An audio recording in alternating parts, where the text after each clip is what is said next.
हमारे यहाँ भैया ये बड़ा छोटा तुम झुक कर रहो तो हम तन के रहें, ऐसा संबंध नहीं जुड़ता है। एक बड़ी गलत परंपरा चल गई है कि अगर बिटिया वाले को पा जाओ तो कैसे उनको खा ले, इसमें कोई कमी नहीं छोड़नी है, कोई कसर नहीं छोड़नी है।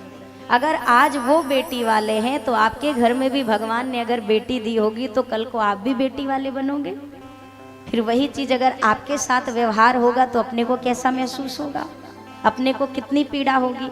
और हम हाथ जोड़कर एक और प्रार्थना करें, बेटवा के ब्याह में अगर आप जाइए किसी के रिश्तेदारी में निमंत्रण में तो आपको जो है भैया वो आप जानो, पर अगर किसी कन्या के विवाह में आप जाइए ना, जब निमंत्रण मिलता है तो लोग जाते हैं ना कन्या के विवाह में, जब आप किसी बिटिया के ब्याह में जाइए ना तो प्रार्थना है हमारी हाथ जोड़ के वहाँ पर, ये सही नहीं है, ये गलत है, ये खराब हो गया, ये अच्छा नहीं बना, ये व्यवस्था ठीक नहीं है, ये नखरे नहीं किया करिए, ये अच्छी बात नहीं है। उतनी सी व्यवस्था को बनाने के लिए आप समझ नहीं सकते कि बेटी के पिता ने कितने दिन तपस्या करी है। उस एक व्यवस्था को बनाने के लिए उसने कितनी बार भूखा रहकर अपना दिन गुजारा है। उस एक आपके सामने सुंदर भोजन प्रस्तुत करने के लिए उसने अपने वर्षों की कमाई लगा दी है। उसमें मनुष्य है, तैयारियां हैं, गलती हो जाती हैं। अगर सारे इंसान दुर्गुणों से मुक्त हो जाए तो भगवान बन जाएंगे, पर हमारे सबके अंदर कमी है। तो जब बिटिया के ब्याह में जाओ तो कमी को छुपाने का प्रयास करो, इसमें नमक तेज है, इसमें तेल ज़्यादा है, इसमें, अरे बिटिया के बाप ने नहीं बनाई है रसोई। जैसे आप पैसे देकर किसी को बुक कर देते हो, उसने भी दे दिया किसी को, ये बनाने वाले के ऊपर है। कोई कम है, कुछ ज़्यादा है, एकांत में ले जाकर कह दो भैया इसको और थोड़ा अच्छा कर सकते हो, इसको ऐसे कर लो, इसमें थोड़ा। अब वहीं पर ढिंढोरा पीट करके जिनको घर में सूखी रोटी भी ना मिलती उनको भी वहाँ पे कमी नजर आने लगती है। ये बहुत गलत बात है, ऐसे नहीं करना चाहिए। कहीं पर भी जाइए सबका मान सम्मान होता है। अगर लड़के वालों का मान सम्मान है तो क्या बिटिया का मान सम्मान नहीं है, उसके माता पिता का मान सम्मान नहीं है? अब अगर वो अपनी पगड़ी उतार कर तुम्हारे चरणों में रख रहा है तो अपने आप को भगवान मत समझ बैठिए, उसके सम्मान को समझिए कि वो आपको कितना आदर दे रहा है, और उसी के बराबर का आदर उसको देकर आप भी बड़े बन जाइए। खुद के मुख से कहने से कोई बड़ा नहीं बनता है। भगवान कभी नहीं कहते हम बड़े हैं, पर दुनिया मानती है कि भगवान बड़े हैं। भक्त कभी नहीं कहता कि मैं बड़ा हूँ, पर दुनिया मानती है कि भक्त बड़ा है। क्यों? क्योंकि निज मुख से कहकर कोई बड़ाई नहीं पाता है। बड़ाई पाने के लिए वैसे क्रिया, वैसे कर्म होते हैं जो आपको सम्मान में बड़प्पन का पात्र बनाते हैं। तो ऐसे कार्य करिए कि समाज में आपकी जय जयकार हो। इधर बारात तो इतनी सुंदर रही, बस यही था कि दुल्हा सरकार नहीं थे और बारात मिथिला में है। विवाह भी बड़े सुंदर तरीके से, भव्य नव्य तरीके से संपन्न हो रहा। ब्रह्मा जी ने जब वहाँ की सारी तैयारियां देखी, अच्छा उस विवाह के दर्शन सब कर रहे हैं, शंकर जी कर रहे, ब्रह्मा जी कर रहे, देवराज इंद्र कर रहे, कार्तिकेय स्वामी कर रहे, सारे देवी देवता कर रहे, सब दर्शन कर रहे हैं। ब्रह्मा जी महाराज ने जब वहाँ की रचना देखी, ब्रह्मा जी बिल्कुल उदास हो गए। शंकर जी ने कहा सारी दुनिया हंस रही है, मुस्कुरा रही है, हे ब्रह्मदेव आपको क्या हो गया? ब्रह्मा जी ने कहा ये कौन सी मिथिला नगरी है, ये हमने तो ऐसी रचना नहीं बनाई, सृष्टि की रचना तो वो करते। ब्रह्मा जी कह रहे यहाँ पे हमारी वाली कोई चीज तो नजर नहीं आ रही है। अब एक बात बताइए, जैसे आपके घर में कोई आपका 5-6 साल का बच्चा आपके शादी के एल्बम पा जाए, और शादी के एल्बम पा जाए, वो 6 साल का बच्चा शादी की फोटो देखे आपकी और लगे रोज जोर जोर से चिल्लाने। अब आप पूछो क्या हुआ बेटा, तो वो चिल्ला के आप लोग शादी कर लिए, हमको नहीं बुलाए अपने शादी में, तो आप क्या कहोगे? आपका क्या उत्तर होगा? आप कहोगे ना अरे बेटा ये तो उस समय का विवाह है जब तुम थे ही नहीं संसार में। आज जब ब्रह्मा जी उदास हो गए, अरे हमारी करनी कहाँ है, हमने जो बनाया वो क्यों नहीं नजर आ रहा? तो भगवान शंकर ने कहा हे ब्रह्मदेव ये जगत के माता पिता का विवाह है, और जग के माता पिता के विवाह में बच्चों की कोई करनी नजर आने वाली नहीं है। हम तो उनकी संतान हैं, हमारी रचना थोड़ी ना दिखेगी इसमें। ब्रह्मा जी को समझाया, ब्रह्मा जी अगले पल फिर उदास हो गए। शंकर जी ने कहा अब क्या हुआ? ब्रह्मा जी ने कहा कमी है, क्या कमी है? ब्रह्मा जी ने कहा देखो आप 15 नेत्रों से दर्शन कर रहे हैं, आपके बेटा 12 नेत्रों से दर्शन कर रहे हैं, हमारे पास केवल 8 नेत्र है, हम 8 ही नेत्र से दर्शन कर पा रहे। शंकर जी पंचानन है, 5 मुख हैं भगवान शिव के, एक मुख में 3 नेत्र हैं, तो कितने नेत्र हो गए 5 में 15। कार्तिकेय स्वामी के 6 मुख हैं, 2-2 नेत्र प्रत्येक मुख में, तो कितने हो गए 12। ब्रह्मा जी के 4 मुख हैं, प्रत्येक में 2-2 नेत्र, तो कितने हो गए 8। ब्रह्मा जी ने कहा सबसे कम आंखें हमारे पास है, तो हम सबसे कम दर्शन कर पा रहे।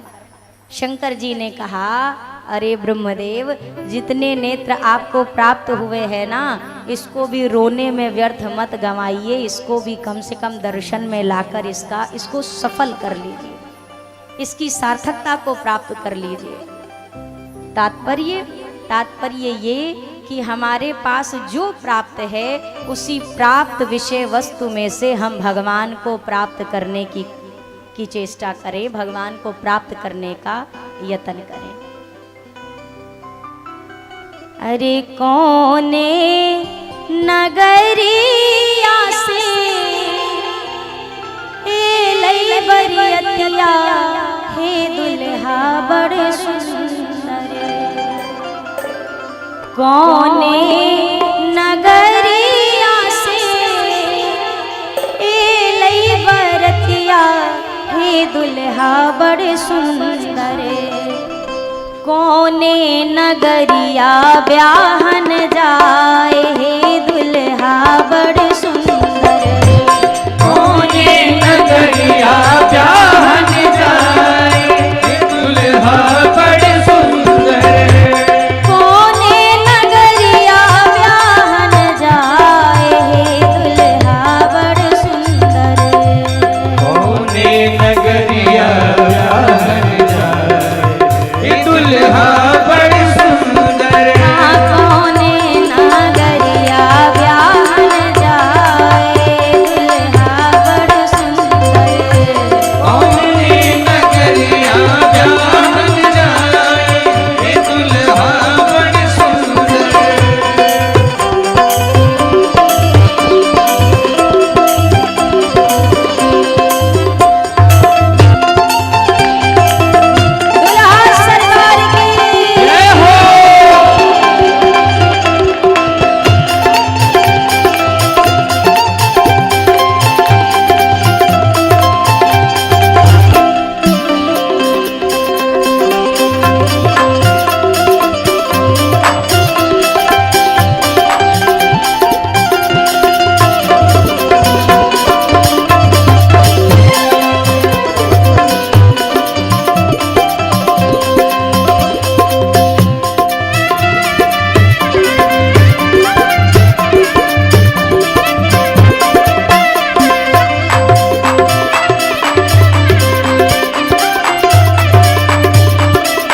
दशरथ जी के ये चारों बालक, ये दुल्हा बड़े सुंदर। राजा जनक के जमाए दुल्हा बड़ सुंदर। राजा जनक के जमाए दुल्हा बड़े सुंदर। राजा जनक के जमाए दुल्हा बड़ सुंदर। राजा जनक के जमाए दुल्हा बड़े सुंदर। राजा जनक के जमाए दुल्हा बड़ सुंदर। राजा जनक के जमाए दुल्हा बड़े सुंदर। कौने नगरिया सोए लई बरियतिया है दुल्हा बड़ सुंदर। कौने नगरिया से ऐली बरियतिया है दुल्हा बड़े सुंदर। कौने नगरिया ब्याहन जाए दुल्हा बड़ सुंदर। कौने नगरिया ब्याहन जाए दुल्हा बड़े सुंदर।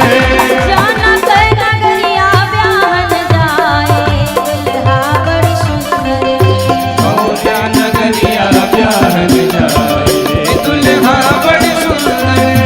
राजा जनक के जमाए दुल्हा बड़ सुंदर। राजा जनक के जमाए दुल्हा बड़े सुंदर। राजा जनक के जमाए हे दुल्हा बड़े सुंदर।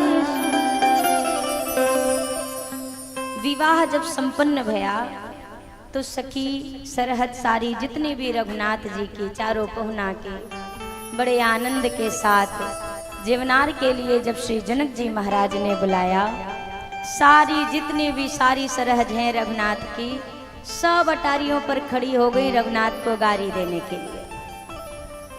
जब मिथिला वासियों से पूछिए कि किशोरी जी आपकी क्या हैं, तो छोटे कहते हैं बहन है, बड़े कहते हैं पुत्री हैं, या फिर कोई कहता है जीजी हैं, कोई कहता है बिटिया हैं। और पूछो राम जी क्या हैं, तो कहते हैं राम जी पहुना हैं। और जब मिथिला के युवकों से पूछो आप राम जी के क्या हैं, तो कहते हैं हम राम जी के सार हैं। सारे ही ना भय। तो किसी अयोध्यावासी ने कहा तुम लोग को संसार में और दूसरा कोनो रिश्ता नहीं मिला था, तुमको सार ही मिला था, तुम्हें सार ही बनना था, कुछ और रिश्ता ढूंढ लेते, सार भी कोई रिश्ता है। तो मिथिला के युवकों ने कहा कि या सारे संसार में राम नाम एक सार। पूरे संसार का सार कौन? राम जी। राम जी से ही सृष्टि है। तो या सारे संसार में राम नाम एक सार, और हमारी समता को करे हम सारहू के सार। हमारी बराबरी कौन करेगा? राम जी दुनिया के सार हैं, हम राम जी के सार हैं, तो हमसे ज्यादा बड़ भाग्य कौन है? सखियां गारी दे रही हैं, लक्ष्मण जी सोच रहे हैं आए हैं तब से केवल हमने भर पेट भोजन नहीं किया भैया, जो भी खाई खाली गारी खाई है, सिर्फ गारी खाई है। कारण हमने कई बार पूछा पर अभी तक हमें पता नहीं चला कि हमने कौन सा अपराध किया जिसके लिए ये हमको गरिया रही है। सखियां लेकर के गई कोहबर में। कोहबर समझ रहे ना? कोहबर। अब कोहबर के बाहर ही रघुनाथ जी को खड़ा कर दिया। अब रघुनाथ जी खड़े। सखियों ने कहा सरकार कोहबर जब जाएंगे भीतर पूजा करेंगे तब आपको दुल्हन मिलेगी। राम जी, लक्ष्मण जी, भरत जी, शत्रुघ्न जी चारों पहुना खड़े। लक्ष्मण जी ने कहा तो खड़ी का है, लेके चलो भीतर। सखी ने कहा ऐसे कैसे लेके चले भीतर? भीतर जाने का कुछ नेग चार लगेगा कि ऐसे मुफ्त में अंदर चले जाएंगे? कुछ नेग दीजिए, भीतर जाइए। सखियों ने कहा सरकार बिना नेग दिए तो नहीं जा सकते। अरे राघव जी कोहबर बिहारी, अठिठाई माफ कीजिए हमारी। राघव जी कोहबर बिहारी, मिठाई माफ कीजिए हमारी। राघव जी कोहबर बिहारी, मिठाई माफ कीजिए हमारी। राघव जी कोहबर बिहारी,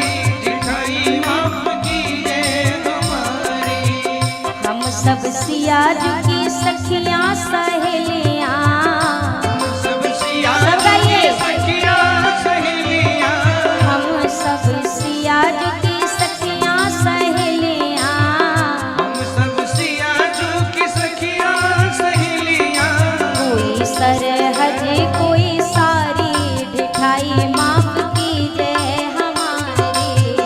कोई सरहज कोई सारी जिठाई माफ कीजिए हमारी। द्वार की छिकाई यहाँ नेग कछु लागे, द्वार की छिकाई यहाँ नेग कछु लागे, द्वार की छिकाई यहाँ नेग कछु लागे, द्वार की छिकाई यहाँ नेग कछु लागे। जल्दी से अरे जल्दी से दीजिए निकाली मिठाई माफ कीजिए हमारी। जल्दी से दीजिए निकारी मिठाई माफ कीजिए हमारी। सखियों ने कहा सरकार, द्वार छेक के खड़ी हो गई सारी जितनी थी सारी सरहज राम जी की, बोला भीतर ना जाने देंगे, पहले नेग दे। बिना नेग के भीतर नहीं जाएंगे और बिना भीतर जाए दुल्हन ना मिलेगी, तो क्या करें। राम जी ने कहा रे सखी, नेग नहीं लाए हम तो मुनि संग आए, नहीं लाए हम तो मुनि संग आए, नेग नहीं लाए हम तो मुनि संग आए, नेग नहीं लाए हम तो मुनि संग आए। बन के जय हो अरे बन के कमंडल धारी मिठाई माफ कीजिए हमारी। कमंडल धारी मिठाई माफ कीजिए हमारी। सखियों, अब हम तो विश्वामित्र जी के साथ यज्ञ की रक्षा के लिए आए थे, हमें क्या पता था हमारा ब्याह हो जाएगा। पहले से पता होता कि हमारा ब्याह होएगा तो हम अपनी मैया से कह के कछु नेग चार पोटली मोहर लेके आए होते। हम तो यहाँ आए थे कुछ और काम से और यहाँ हमारा ब्याह हो गया, तो हम कुछ लाए नहीं हैं। सखियों ने कहा हो ये तो बड़ी मुसीबत हो गई, बिना नेग के भीतर जा नहीं सकते हैं, नेग आप कुछ लाए नहीं हैं, अब क्या किया जाए। तो सखियों ने कहा देखो पहुना, समस्या की बात नहीं, एक समाधान है। क्या समाधान। सखियों ने कहा सारी सरहजने की सरकार हम आपको उधार दे देती है। उधार समझ रहे ना, कुछ उधार दे देती हैं और उसको आप चुका देना। लक्ष्मण जी ने कहा भैया ये बढ़िया है, पर भैया ये मिथिला की हैं, पहले इनसे पक्का पक्की पूछ लो कि उधरवा जो देंगे उसका ब्याज क्या लगेगा, नहीं बाद में ये कुछ भी कर सकती हैं। पूछो पूछो पूछो। राम जी ने कहा उधार मिल जाएगा, हाँ हाँ बिल्कुल मिल जाएगा। अरे कर दे प्रबंध एक युक्ति आप कीजिए, प्रबंध एक युक्ति आप कीजिए, कर दे प्रबंध एक युक्ति आप कीजिए, करके प्रबंध एक युक्ति आप कीजिए। एक उपाय करते हैं, आपको उधार दे देते हैं पर बदले में आपको गिरवी रखना पड़ेगा। गिरवी समझ रहे हैं, गिरवी रखना पड़ेगा। राम जी ने कहा हाँ ठीक है जो बोलोगी गिरवी रख देंगे। लक्ष्मण जी ने कहा ना भैया, पहले पूछो का गिरवी धरना है, पहले पूछो, बाद में पता चले अयोध्या ही गिरवी धरा ली, हम ना घर के रहे ना घाट के।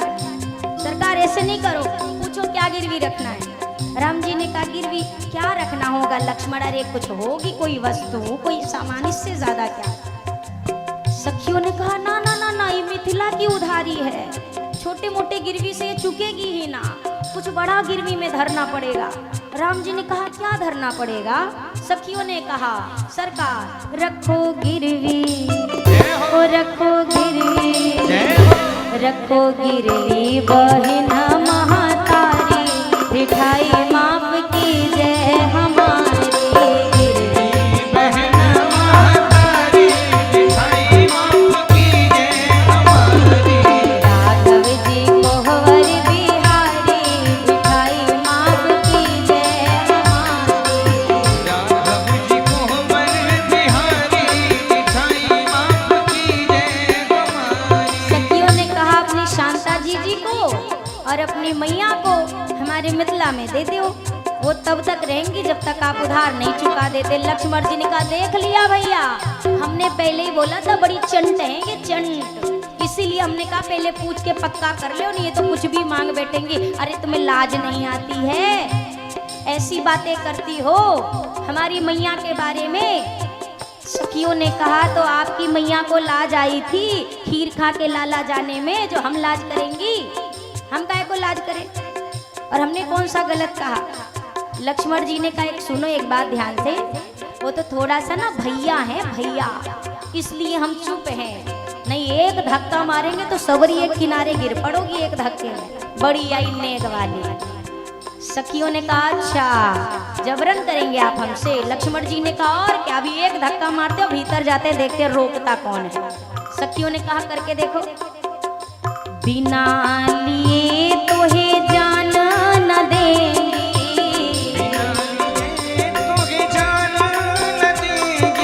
बिना लिए तो है जान न देंगी,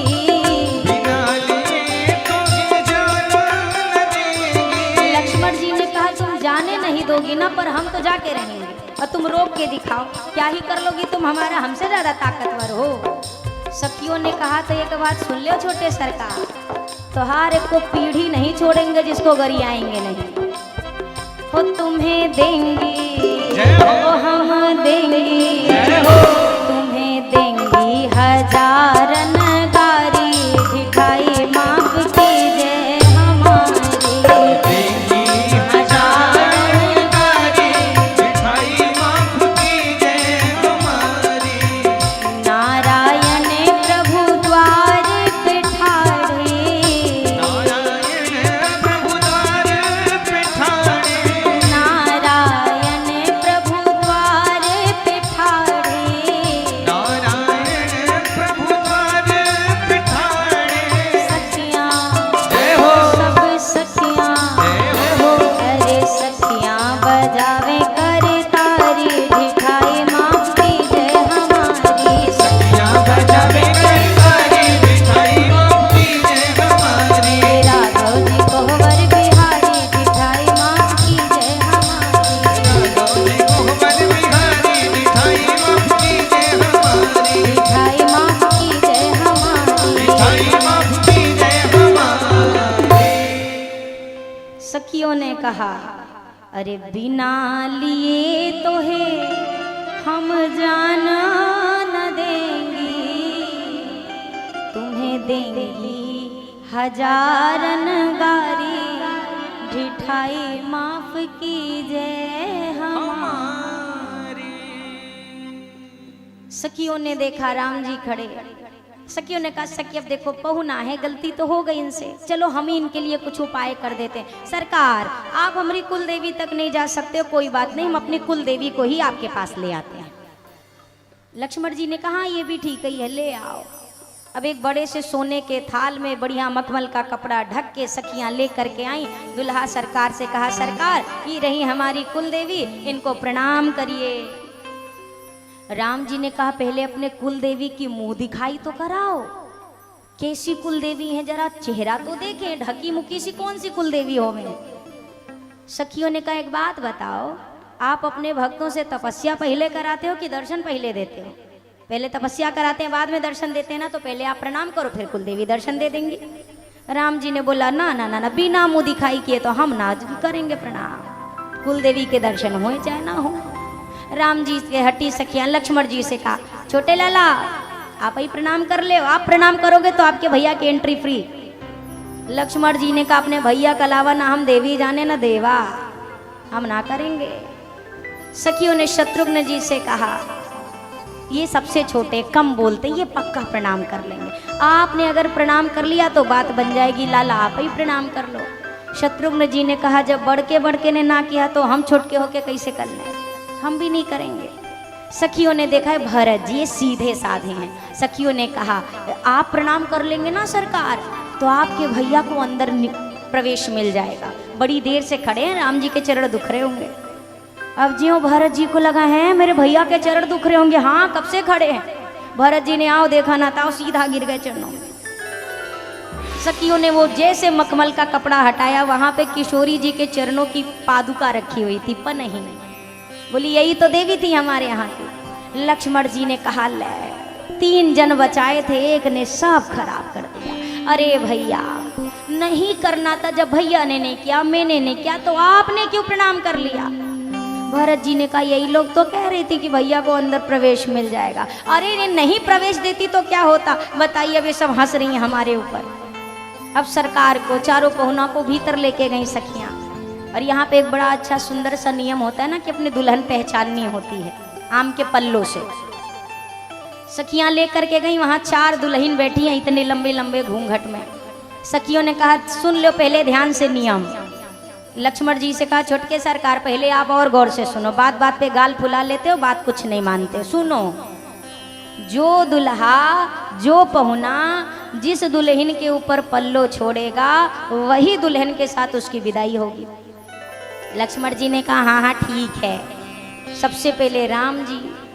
अब राम जी आए, आम का पल्लो छोड़ा, और राम जी किशोरी जी कौन से अलग हैं, किशोरी जी मिल गई। हाँ राम जी की तो सिया जो मिल गई। अब बची 3। तो फिर आई भरत जी की बारी। भरत जी ने भी राम राम राम राम राम राम कह के पल्लो छोड़ा, तो भरत जी को मिल गई मांडवी जी। फिर बारी आई, अब 2 दुल्हन बची थी। बारी तो थी लक्ष्मण जी की। सखियों ने लक्ष्मण जी से कहा लक्ष्मण जी सरकार चलो आप पल्लो डालो। लखन लाल ने कहा ना, हमसे छोटा है शत्रुघ्न, हमेशा पीछे रहा है, पर आज इसको पीछे नहीं रहने देंगे। लखन लाल ने चतुराई करी, डाल ले पल्लो, जब इनकी दुल्हन मिल जाएगी तो बची हुई तो हम रही है, तो हम बच जाएंगे। नहीं पहले छोटा। शत्रुघ्न जी ने कहा भैया आप कर। बोला ना शत्रुघ्न, मैं बड़ा हूं ना, चलो पहले आप पल्लो डालो। अब शत्रुघ्न जी ने भी गौर से देखा, दोनों में से छुटकी सी कौन है? तो जो छोटी सी थी, हम भी छोटे तो हमारी दुल्हन भी छोटी होगी। डाला पल्लो, उनको श्रुतकीर्ति जी मिल गई। अब एक बची थी दुल्हन। लखन लाल ने कहा सखियों पल्लो लाओ, पल्लो कहाँ गया आम का पल्लो, लाओ हमारी बारी है ना। इतने उत्साह में लक्ष्मण जी लगा रहे अब क्या होगा, अब एक ही तो दुल्हन है। और ज्यों आम का पल्लो डाला, ये सखियां भी कम नहीं थी, इनको सारा बदला इन्हीं से लेना था। ज्यों आम का पल्लो डाला, वहां कोनो दुल्हन नहीं थी, दाढ़ी वाला एक बाबा बिठा रखा था। और ज्यों पल्लो डाला, वो तो घूंघट उगाड़ के चिपक गई जाके लखन लाल से। लक्ष्मण जी ने कहा ये हमारी वाली नहीं है। बाबा ने कहा तो हम ही तुम्हारी वाली हैं, पल्लो हम पे डाले, हम कहाँ जाएंगे अब आपको छोड़ करके। लखन लाल ने कहा भैया ये सब ऐसे ही हमारे साथ कर रही है। ये मिथिला है भैया, जहाँ भगवान को भी गारी देने का अधिकार है, जहाँ भगवान को अपना कहने का अधिकार है, और जिस मिथिला को भगवान अपना कहते हैं ये वो मिथिला है। जब प्रभु बारात के सहित अयोध्या वापस लौट करके आए श्री जनकपुरी धाम में, तो एक तरफ विरह ही विरह और दूसरी ओर अयोध्या में आनंद ही आनंद। अयोध्या में तीनों माताओं को इसी दिन की प्रतीक्षा थी, कब चारों हमारे कुमार आएंगे, हमारी दुल्हन लेकर आएंगे, हम अपने बहुओं का दर्शन करेंगे। और जब रनिवास में खबर मिली कि बारात बस कुछ समय में ही अयोध्या पहुंच जाएगी, तीनों माताएं आरती की थाल सजा करके द्वार पर खड़ी हैं। चारों दुल्हा आए, चारों सरकार, मेरी चारों माताएं पालकी से उतरे, तीनों मैया ने आरती उतारी और भीतर महल में प्रवेश कराया। सखियां आज अयोध्या की जितनी हैं, वो जब चारों पुत्र वधुओं को देख रही हैं तो बार बार कहती हैं कौशल्या आपके जैसा बड़भागी कोई नहीं। जब तक राम जी केवल थे, किशोरी जी अयोध्या नहीं आई थी, तो अयोध्या की सखियां कहती थी कि हमारे राम जी इतने सुंदर हैं, इनके लायक दुल्हन कहाँ ही मिलेगी। पर अब किशोरी जी से जब भेंट भई तो सखियां कहती हैं अब तक तो हमें हमारे लाला सांवले लगते थे, पर किशोरी जी इतनी ज़्यादा गोरी हैं कि अब हमारे राम जी हमको करिया नजर आ रहे हैं। बहुत गोरे के साथ किसी सांवले को भी खड़ा कर दो तो वो सांवला नहीं, काला लगेगा, काला। और सखियों ने आरती उतारी, मैया कौशल्या से कहा मैया मुंह दिखाई दो अपनी बहू को। मैया सुमित्रा, मैया कैकेयी, इन्होंने क्या प्रदान किया किशोरी जी को मुंह दिखाई में? तो कैकेयी मैया ने सोने का भवन प्रदान किया। जिसे आप कनक भवन कहते हो, और कनक बिहारी सरकार जो अयोध्या में आज भी विराजमान है, ये वही भवन है जो कैकेयी जी ने मुंह दिखाई में दिया था। बारी आई सुमित्रा जी की, तो सुमित्रा मैया ने लखन लाला को चरणों में डाल दिया। अब बारी आई कौशल्या मैया की, कौशल्या जी क्या प्रदान करें, ऐसी क्या चीज़ दूं, मैं तो सबसे बड़ी हूं, तो मेरा उपहार भी कोई हल्का तो नहीं होना चाहिए, पर क्या करूं, मेरी बहू इतनी सुंदर है, इसकी सुंदरता के आगे सब फीके लग रहे हैं, क्या प्रदान करूं मैं इसको।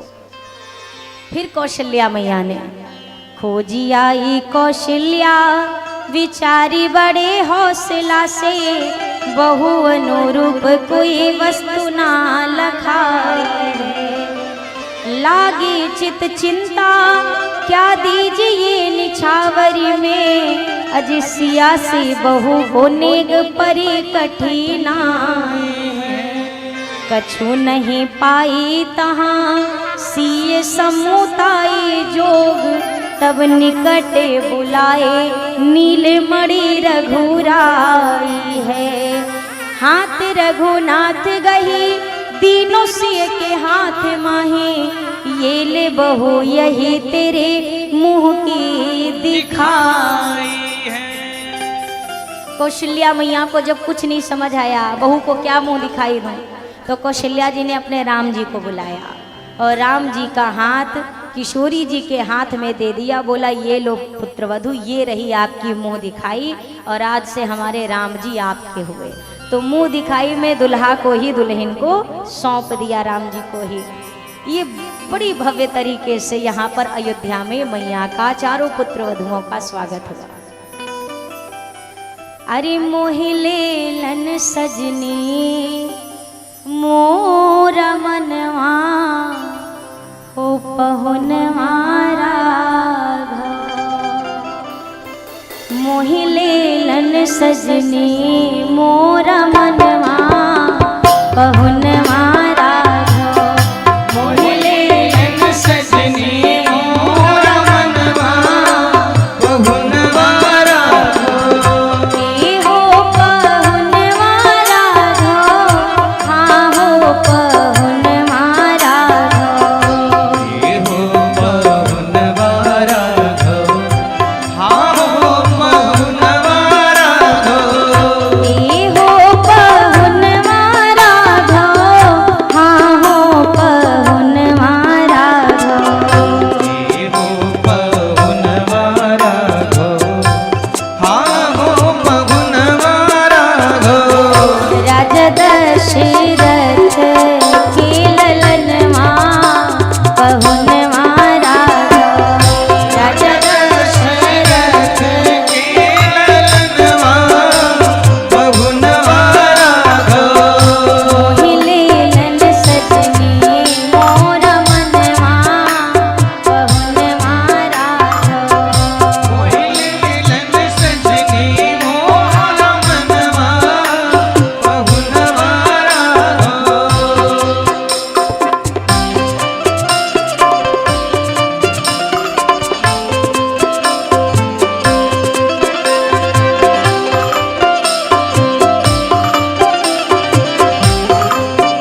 दशरथ के लालनवा पहुनवा राघव।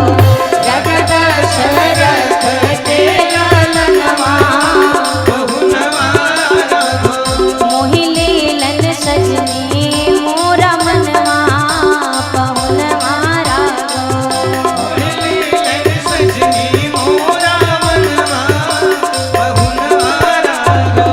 लाले लाले भाल पे चंदनवा पहुनवा राघव। लाले लाले भाल पे चंदनवा मोहि लेलन सजनी मोरा मनवा पहुनवा राघव।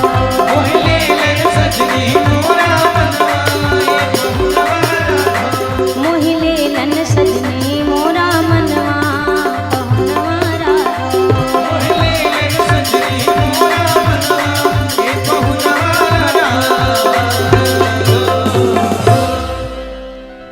अरे मोहि लेलन सजनी मोरा मनवा ए पहुनवा राघव। श्री रघुनाथ जी जब से विवाह करके आए गोस्वामी जी ने प्रभु के विवाह उत्सव की कथा के साथ श्री बाल कांड को विश्राम दिया और श्री अवध कांड में प्रवेश किया। जब ते राम ब्याही घर आए नित नव मंगल मोद बधाए। जब तेरा ब्याही घर आए नित नव मंगल मोद बधाए। भुवन चारी दस भूधर भारी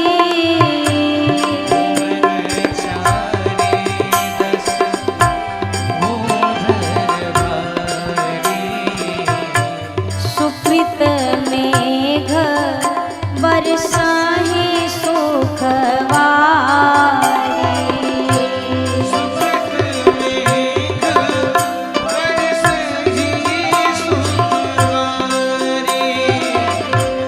रिधि सिद्धि संपत्ति नदी सुहाए।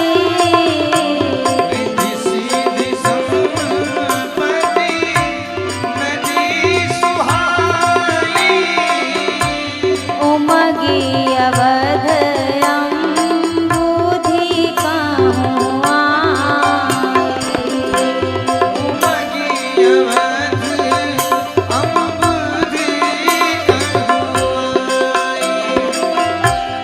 एक समय सब सहित समाजा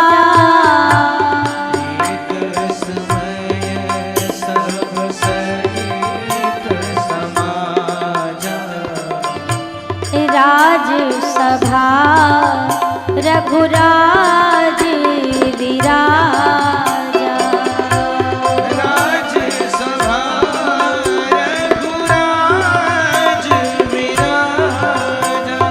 राय सुभाय मुकुर कर लीना।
दशरथ अधीर बिहारी।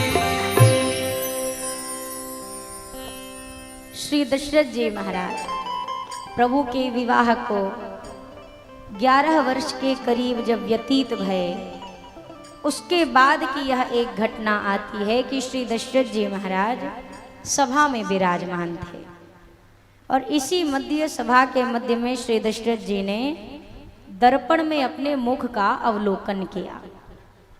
दशरथ जी को क्या दिखाई दिया? दशरथ जी ने देखा कि मेरे कानों के पास के बाल श्वेत कहें तो सफ़ेद हो गए हैं और मेरे सिर का जो मुकुट है ये मुकुट थोड़ा सा तिरछा हो गया है। ये दो घटनाक्रम जैसे दशरथ जी के नेत्रों के समक्ष आए, श्री दशरथ जी महाराज ने क्या निर्णय लिया है अब मानस में ये ध्यान देने योग्य है। गोस्वामी जी ने यही दोनों प्रसंग क्यों रखा? क्योंकि यही दोनों संकेत हमारे आपके जीवन में भी कभी ना कभी आते हैं। एक बालों का श्वेत होना और दूसरा मुकुट का तिरछा होना। अब आप कहोगे हम मुकुट तो नहीं लगाते, मुकुट नहीं लगाते हैं, पर ऐसा मुकुट है, दशरथ जी का मुकुट तो दिखाई पड़ रहा है और हमारे सिर पे जो टोपी रखी है वो तो हमें दिख भी नहीं रही है और ढोए भी जा रहे हैं। कौन सा मुकुट है हमारे आपके सिर पे? तो काम काज के, घर द्वार के, अपनों के, परिवार के दायित्व का मुकुट सबके सिर पे है। पर इस दायित्व को निभाने की भी एक समय सीमा होती है कि नहीं होती है? घर परिवार, बेटा बहू, नाती पोते, अपने, इन सब के साथ इनके दायित्व को, भार को उठाने की, घर गृहस्थी को चलाने की एक समय सीमा निश्चित है।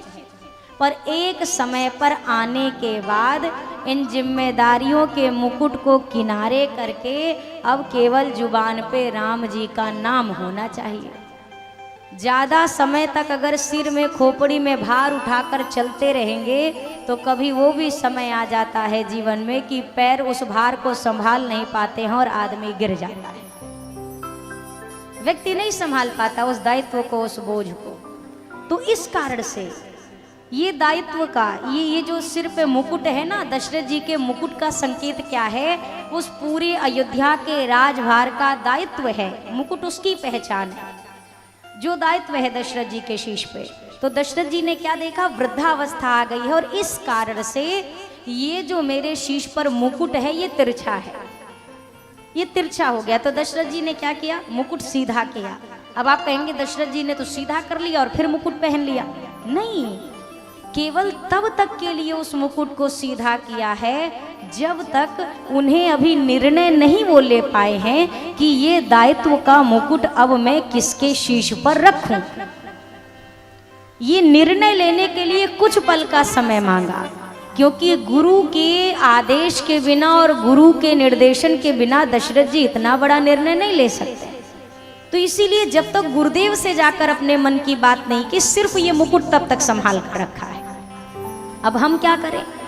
तो हम भी अपने जीवन में दायित्व के मुकुट को शीश पर धरें, पर भीतर ही भीतर तलाशें भी कि मेरे बाद ऐसा कौन है जो इस मुकुट को संभाल के रख सकता है, वो भी चाहिए। घर परिवार की जो जिम्मेदारियां हैं, इस जिम्मेदारी को निभाना बहुत अच्छी बात है। जिम्मेदारी से भाग कर भजन करने वाले लोग भगवान को भी नहीं प्रिय हैं। जो केवल भागने के लिए कि हमें जिम्मेदारी से मुक्ति मिल जाए इसलिए इस सबको छोड़कर भागे, तो भगवान भी नहीं खुश होते। क्योंकि मानस जी में तो कहा गया कि कर्म प्रधान विश्व रचि राखा, जो जस करे सो तस फल चाखा। तो कर्म तो करना है, जिम्मेदारी से भाग कर भजन करना भजन नहीं है। जिम्मेदारियों के बीच रहते हुए भगवान को याद करना असली भजन है। आप जिस काम में हैं, जिस धाम में हैं, जिस क्षेत्र में हैं, उसी के बीच रहते हुए जो भगवान को याद करे तो भगवान ज्यादा प्रसन्न होते हैं, वो ज्यादा प्रसन्न होते हैं। दशरथ जी ने मुकुट सीधा किया, पर अब सोच रहे हैं कि अब मेरा जो राम है ना, अब राम को ये सारा राज्यभार मुझे दे देना चाहिए। वृद्धावस्था, कानों के पास का जो क्षेत्र है वो यहाँ सबसे निकट होता है, बाल और ये क्षेत्र बहुत निकट होते हैं। तो सबसे पहले बाल यहाँ के सफेद होते, यही होते हैं ना सबसे पहले। ये कानों में आकर कहते हैं वृद्धावस्था आ गई है, अब हमारा आगमन हो गया है। इसका मतलब ये संकेत है कि अब ज्यादा समय हमारे पास नहीं है। वैसे तो समय किसी के पास नहीं है, फिर भी प्रत्यक्ष रूप से अगर आजमाना है, अंदाजा लगाना है, तो ये एक ऐसी चीज बताई गई है कि भैया कम से कम पहले नहीं तो यहाँ तो समझ जाओ, यहाँ तो समझ जाइए। वैसे सड़क पे प्रत्येक जगह पर लिखा रहता है ना कि तेज स्पीड में वाहन ना चलाएं, लिखा रहता है कि नहीं लिखा रहता है? अरे बोलिए, शराब पीकर गाड़ी ना चलाएं, तेज रफ्तार में वाहन ना चलाएं। लेकिन जब कोई खतरनाक मोड़ होता है ना, तो वहां पर और बड़े बड़े अक्षरों में लिखा रहता है, सावधानी से, अंधा मोड़ है, और सचेत किया जाता है। अरे तब नहीं संभले पर अब संभल जाओ, अगर अब नहीं संभले तो सीधा खाई में जाओगे। सीधी रास्ते पे तो चलो ठीक है, कोई बात नहीं, तुमको लग रहा है भाई तुम संभाल सकते हो, अच्छी बात है। पर जहां पर आगे का रास्ता दिख ही नहीं रहा है, कम से कम वहां तो सचेत होना पड़ेगा ना। नहीं होंगे तो खुद तो जाएंगे, एक आध दो को लेके डूबेंगे, वही ना होगा। भैया खूब जिम्मेदारी निभानी है, पर वृद्धावस्था की दस्तक आते ही ये भी समझना चाहिए कि अब काम और राम दोनों को एक साथ करना पड़ेगा। और जब वृद्धा अवस्था यानी कि कानों के पास के बाल सफेद होने लगे, नेत्र देखने कम लगे, पांव चलने कम लगे, हाथ काम कम करने लगे, दांत गिरने लगे, कान सुनने कम लगे, तब उस समय सब छोड़कर खाली राम ही राम करो। व्यक्ति अगर ये सोचे जीवन भर काम का बोझा लेकर के तब ही हम यहाँ से जाएंगे, तो बोझ में जिए भी थे और बोझ में मर भी जाएंगे, कुछ हाथ लगने वाला फिर। एक समय पर सारी जिम्मेदारी देने का स्वभाव बनाइए। वानप्रस्थ की व्यवस्था क्यों की गई है जानते हैं? हमारे यहाँ एक व्यवस्था है, ब्रह्मचर्य है, फिर गृहस्थाश्रम है, फिर वानप्रस्थ है, फिर सन्यास है। तो वानप्रस्थ की अवस्था क्या होती है जानते? इसमें कहीं भागना नहीं है, रहना घर पे ही है, पर घर के जितने झंझट जंजाल हैं इनसे खुद को बचा कर रखना है, रहना घर पे ही।